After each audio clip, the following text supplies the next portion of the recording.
Et c'est l'heure de retrouver comme tous les matins notre chronique, l'histoire des Juifs de France, préparée comme tous les jours par Christophe Dard, chronique que vous êtes de plus en plus nombreux à écouter, à regarder également sur notre page YouTube. Alors, nous avons consacré plusieurs épisodes à la place des Juifs durant le Second Empire, en place depuis 1852. Mais en 1870, le régime s'effondre lors de la guerre qui oppose la France à la Prusse. Et nous allons voir ce matin la place des Juifs durant ce conflit qui va faire près de 130 000 victimes côté français, tués, blessés ou disparus, et marquer profondément les esprits. Christophe, comme toujours, il est utile de rappeler d'abord le contexte de cette guerre de 1870, d'autant que rien ne semblait annoncer cette année-là que Napoléon III subirait un départ précipité du pouvoir. En effet, l'empereur reste très populaire après 18 ans à la tête du pays et l'opposition républicaine, bien qu'en nette progression aux élections législatives de 1869, est plus divisée que jamais. En mai 1870, l'empereur lance même un plébiscite comme il en a l'habitude pour approuver les réformes libérales entamées par le gouvernement et donner une nouvelle constitution au régime impérial, et il l'emporte avec 82,6% des voix. Alors si sur le plan intérieur la situation est donc positive pour Napoléon III, il n'en est pas de même à l'extérieur. L'empereur s'inquiète en effet de l'annexion de l'Autriche par la Prusse à l'issue d'une guerre de 1866. Et les conséquences, elles sont multiples. Le traité de Prague dissout la Confédération germanique. La Prusse crée la Confédération de l'Allemagne du Nord, dont elle prend le contrôle et impose un roi comme président permanent. Et c'est Otto von Bismarck, ministre-président du royaume de Prusse depuis 1862, qui occupe le poste de chancelier. Et la Confédération de l'Allemagne du Nord souhaite faire la guerre à la France pour accélérer le processus d'unification de l'Allemagne. Et comme souvent, il suffit d'un prétexte pour déclencher les hostilités. Bien sûr, en 1870, la candidature d'un parent de l'empereur de Prusse, Guillaume Ier, au trône espagnol, embrase les rapports franco-prussiens. Paris craint alors d'être encerclé par la dynastie des Hohenzollern. Et oui, les fameux Hohenzollern, et le prince Léopold de Hohenzollern-Sigmaringen, qui finalement renonce dans un premier temps, ce qui bien sûr est un soulagement, mais la France se méfie et le duc de Gramont, le ministre des Affaires étrangères de Napoléon III, demande à son ambassadeur d'exiger du roi de Prusse, Guillaume Ier, une preuve écrite de cet abandon. Et ainsi, le 13 juillet 1870, l'ambassadeur de France en Prusse rencontre le roi Guillaume Ier, qui est en cure à Ems, ville d'eau, proche de Coblence et du Rhin. Et le soir même, à Berlin où Bismarck reçoit un télégramme d'Ems sur l'entrevue du matin entre le roi et l'ambassadeur, et la lettre du prince de Hohenzollern qui renonce au trône d'Espagne. Évidemment, tout cela le rend déçu. Bismarck, il falsifie donc le télégramme. Il parle notamment de l'ambassadeur de France congédié à Berlin par le roi, ce qui est humiliant bien sûr pour Paris, tout en prenant soin de froisser aussi l'opinion publique allemande. C'est pour cela qu'on parlera de dépêche d'Ems, en référence à ce télégramme falsifié par Bismarck et qui à l'origine donc avait été signé de la main du roi dans cette ville d'eau, donc proche du Rhin. Tombée dans le piège de Bismarck, la France déclare la guerre le 19 juillet 1870 à la Prusse. Un vrai élan patriotique se met alors en place. Partout, les Juifs sont appelés à prendre les armes. Les archives israélites du 1er août 1870 exhortent les Israélites à donner leur concours à la patrie en danger au nom de la civilisation et de la démocratie, car, je cite, c'est le drapeau tricolore qui a promené dans le monde les grandes idées de justice et de fraternité humaine, de liberté des cultes et d'égalité des consciences.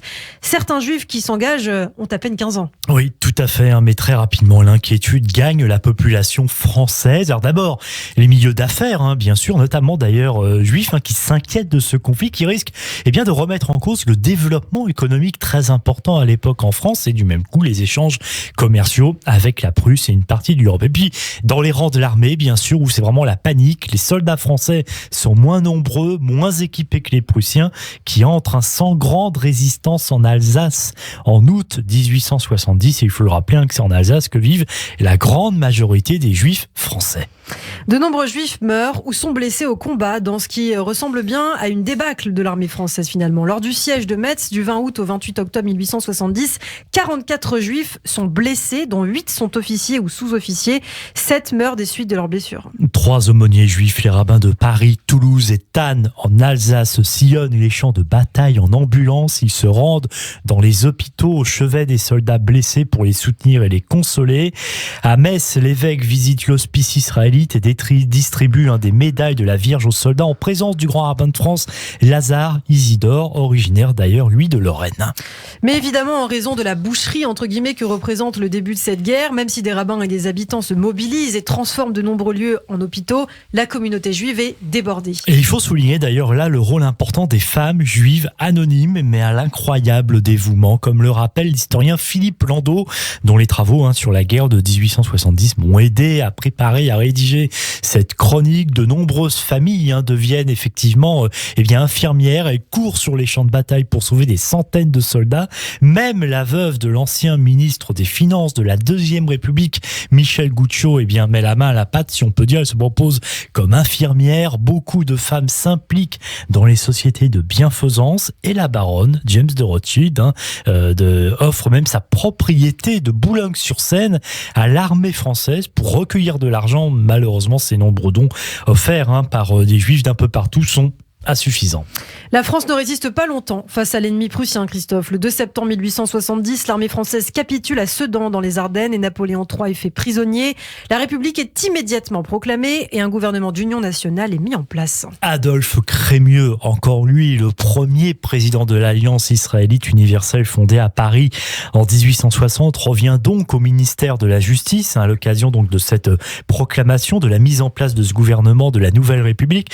Le nouveau gouvernement qui met d'ailleurs en place assez vite des renforts militaires, alors que c'est Paris désormais qui est menacé par l'avancée des troupes prussiennes. Alors on trouve bien sûr de nombreux juifs parmi les gardes nationaux pour défendre la capitale. Le chef de bataillon Eugène Lévy est nommé lieutenant-colonel dans le corps du génie, et le quotidien La Liberté écrit: c'est aujourd'hui 5 octobre, jour du grand pardon des Israélites.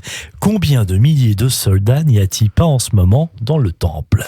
Et malgré ce patriotisme, la guerre de 1870 marque une résurgence de l'antisémitisme. Les Juifs sont accusés par une partie de la presse, notamment catholique, d'être des espions à la solde de la Prusse. Cet antisémitisme surtout présent également en Algérie, et le décret Crémieux du 24 octobre 1870, on n'y reviendra pas dans cette histoire des Juifs de France puisqu'on en a déjà beaucoup parlé, mais en revanche on parlera plus en détail de l'incroyable vie d'Adolphe Crémieux. Eh bien ce décret qui fait donc des 35 000 Israélites algériens des citoyens français n'arrange rien à la situation, les Juifs étant vus comme des traîtres et apparaissant comme encore plus dangereux en temps de guerre, car ils sont désormais français et donc aptes à combattre.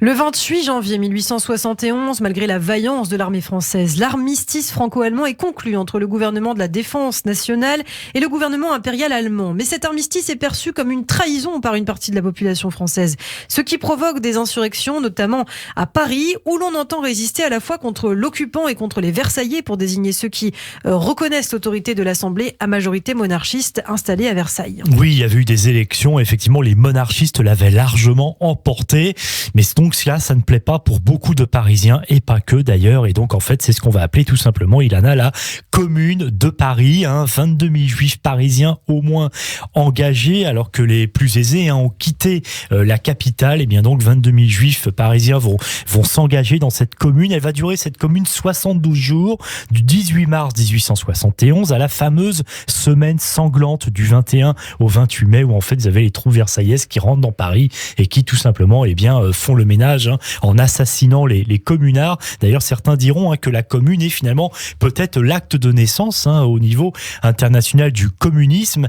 Et d'ailleurs l'histoire raconte que lors de cette semaine sanglante du 21 au 28 mai 71, la fête de Shavuot est tombée en plein dedans, et que du coup les synagogues ont été fermées à ce moment-là par sécurité. Il faut savoir que des juifs vont se battre jusqu'au bout sur les barricades. Certains exécutés feront partie des 17 000 morts de la commune, d'autres arrêtés, notamment déportés en Nouvelle-Calédonie. Mais la communauté juive parisienne se range, il faut quand même bien le dire, Ilana, majoritairement du côté des Versaillais. Le consistoire et la presse juive ont des mots durs d'ailleurs contre les juifs révolutionnaires. Ils les qualifient de vandales et de barbares. En province aussi, des insurrections éclatent et comme à Paris, des juifs s'engagent. À Marseille, l'avocat, journaliste et écrivain Gaston Crémieux, 34 ans, mène lui la lutte révolutionnaire et prend la tête de la seconde commune dans la cité phocéenne. Une insurrection de 15 jours réprimée, elle aussi dans le sang. Crémieux est arrêté, envoyé en prison, condamné à mort par un tribunal militaire. La grâce lui est refusée. Pendant ces 3 mois de prison, il écrit une pièce de théâtre sur Robespierre, aussi des poèmes. Il est finalement fusillé le 30 novembre 1870 à Marseille, dans les jardins du Pharaon, à 35 ans, au cri de « Vive la République ». Merci beaucoup Christophe Dard pour ce nouvel épisode de l'histoire des Juifs de France sur la guerre de 1870 et la période de la Commune. Nous verrons les conséquences de ce conflit pour les Juifs au prochain numéro.